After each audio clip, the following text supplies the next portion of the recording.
All right, happy to be joined by my former boss, Director of Athletics at WKU, Todd Stewart. Todd, how you doing? Doing good, Adam. Great to be with you. Awesome. I appreciate you hopping on here, and let's just dive into it. So you've been Director of Athletics at WKU for is this your 14th, Yes, sir. Year 14. 14 seasons. You don't see that very often, that long of a tenure. So before getting into that, just tell me how you ended up at WKU. Yeah, it's interesting because I never had a goal of being an athletic director. The first I went to graduate school at Tennessee for 2 years, and then I worked in the National Football League for 15 years, 9 years with the Indianapolis Colts and 6 years with the Cleveland Browns. And then I was an associate commissioner at the Sun Belt Conference, and Wood Selig was the AD at Western Kentucky at the time, and they had made the decision to go to the 1A level in football, which now is called the Football Bowl subdivision level, and they were expanding their communications department, expanding the football stadium, and he wanted to add a position, have somebody come in and just kind of oversee all the publicity and communications related to that. And so my hometown is Cincinnati, and I kind of missed being with the team. Working for the Sun Belt Conference, it was neat being at the conference level, but when you're on the 23rd floor of a downtown office building, you're also kind of detached from things. And I kind of missed having a vested interest in the outcome of games, and so I ended up coming here to work for Wood, literally just to oversee the communications and media relations operations, which I was fine with. Well, after 2 years, Wood left to go be the athletic director at Old Dominion, Hmm. and Ross Bjork came in, and Ross and I hit it off very well. And he elevated me to the senior associate position in the athletic department, which by title made me the number two person in the department. And that would have been back in 2010. That was the first time I ever thought about being an AD because I knew Ross was ambitious. I knew he probably wouldn't be here very long, and I thought, well, hey, if I'm the number two person by title, and if and when he ever leaves here, maybe I might have a chance to be the athletic director. Well, lo and behold, he left after 2 years to go be the AD at Ole Miss, and it's funny. I laugh now. Gary Ransdell was the president then, and yeah, and I had a really good relationship with him, and just expressed my interest in being the athletic director. And it was funny. He said, this is what I want to do. I'm going to name you the interim. I'm in no rush to figure this out. You just do the job. And if you have any questions, you give me a call. So, I kind of knew what that meant. He wanted to see how I did in the job. So, Right. on one hand, it was great because I knew I had an opportunity. On the other hand, every day felt like Game 7 of the World Series. If I up, I'm not going to get this job. But fortunately, I only had to play the World Series for 6 weeks, and he called me up to his office after 6 weeks and offered me the job. And 14 years later, here I am talking to you. So it's worked out extremely well. Yeah, yeah, you've had quite the career, and WKU has seen tremendous success during your tenure across the board, not just one sport here and there. Um, Tell me about it's funny, it's Super Bowl week. Your run in the NFL, how did that prepare you for where you are right now? Extremely well because in the NFL, I mean, you think about it, there's only 32 franchises, and everyone's in a large city, and everyone has tremendous media coverage, and every single thing that you do is in the spotlight. There is nothing that flies under the radar screen. So you really learn to live in under the microscope, and not really personally as much as professionally, but you learn to live under the microscope, and you learn the importance of preparation. Always anticipating, from a media standpoint, what is going to be asked, what are they going to be interested in, and it just forces you to be really prepared all the time and be very proactive in what you do. And so, learning those attributes has served me extremely well, in everything that I've done, but particularly in being the athletic director here. Yeah, yeah. So 14 years. So you come in at 2011, 2012. Is that right? 13. It was actually, I was the interim in March of 2012, and then was hired full time on May 9th of 2012. So we almost started at the same time. I started working as an assistant in the basketball office, I believe, the end of 2012.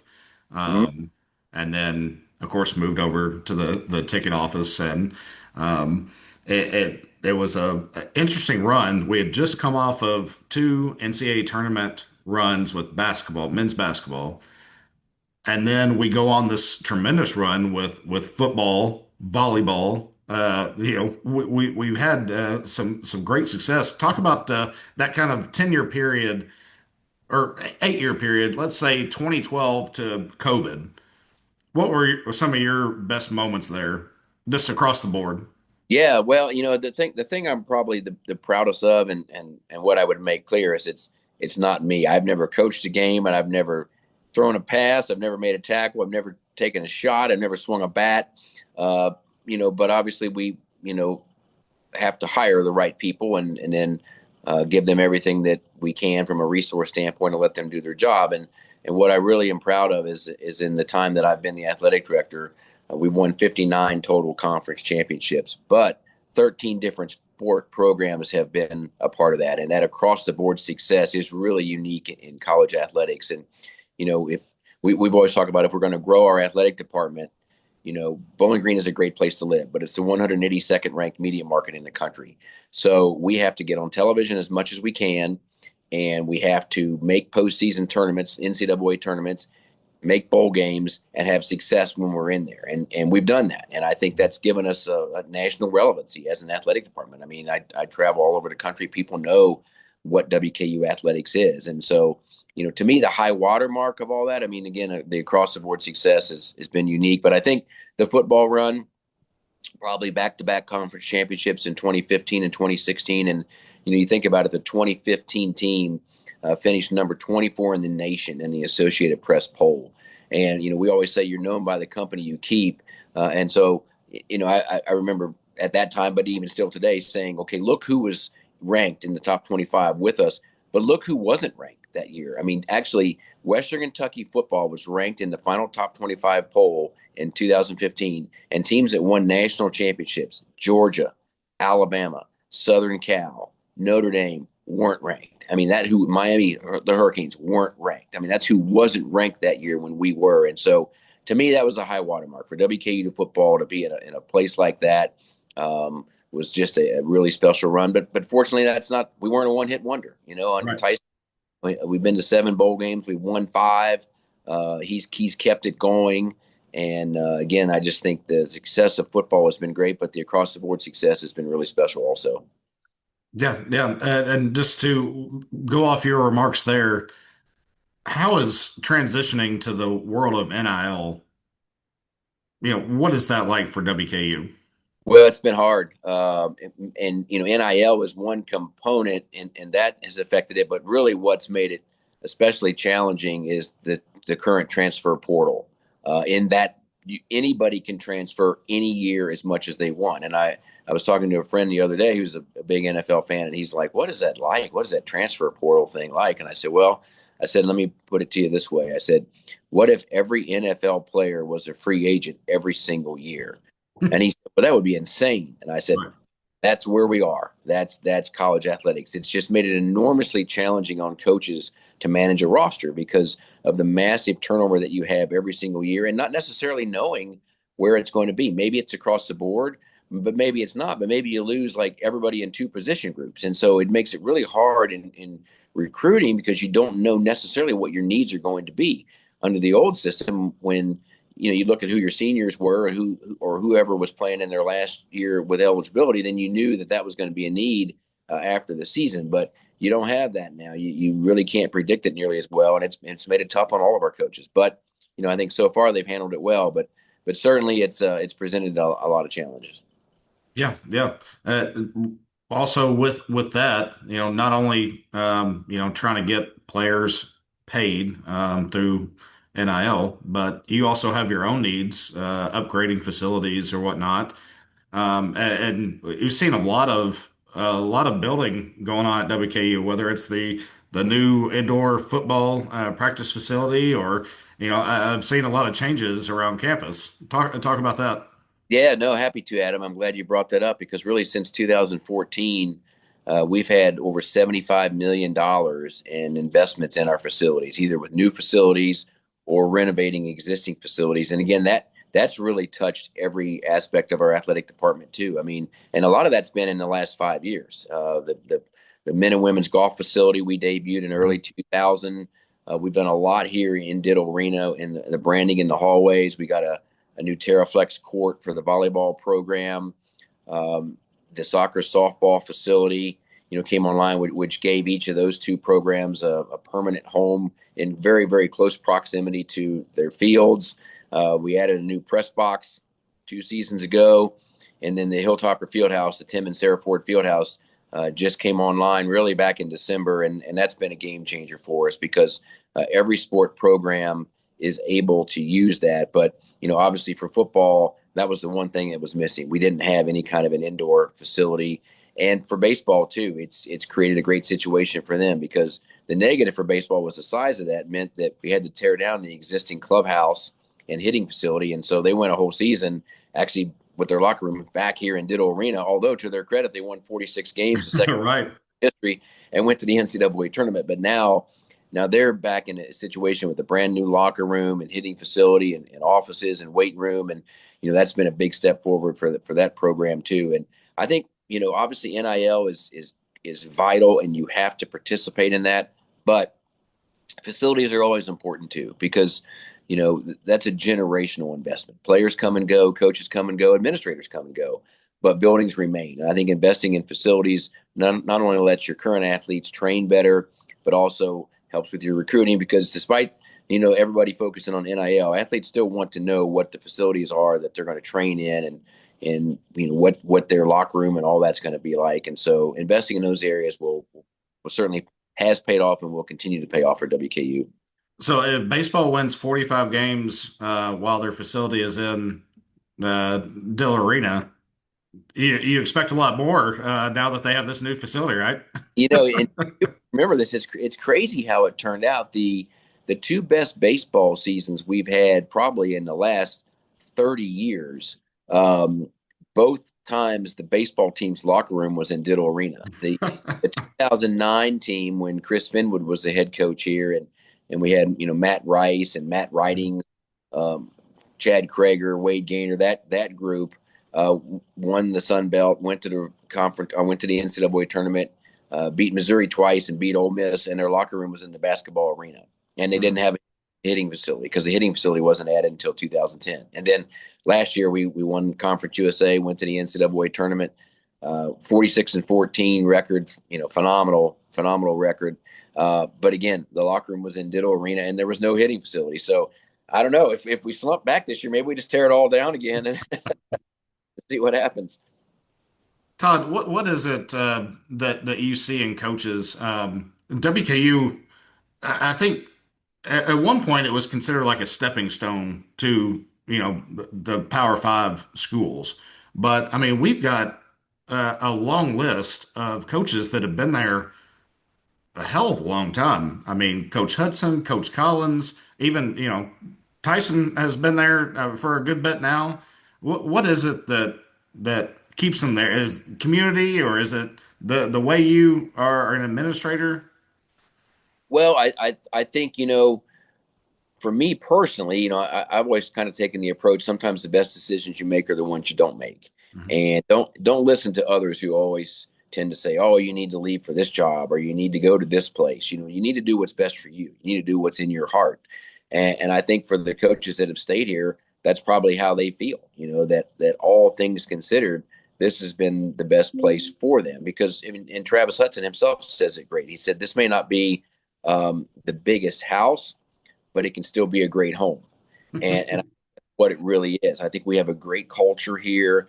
I think our athletes feel that the minute they come on campus. Our coaches have created that. There's a history of success, the investment in facilities. It really makes it a wonderful place to come and be on an athletic team and compete and be successful. And I think that's really probably been the number one thing. And we've been fortunate to have those coaches. I mean, obviously Travis speaks for itself. You don't build a statue of somebody when they're still coaching unless they've truly broken the mold, which he has.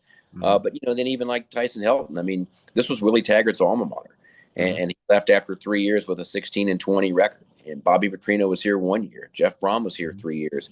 But Tyson's been here 7 now, and they've all been successful seasons. I mean, there's only 10 programs in the country that have won 8+ games each of the last 5 years, and we are one of them. And Mhm. and And for Tyson to do that when he's turning the roster over every year, turning his coaching staff over every year, is very impressive. We're fortunate to have him. I mean, WKU's fortunate to have him, and I've said, and there'll be a day when he's not here, but when that day comes, I bet you the resume of the new coach doesn't look anywhere near what the resume of his looks. So we're fortunate to have him, and hopefully he's still here for a while.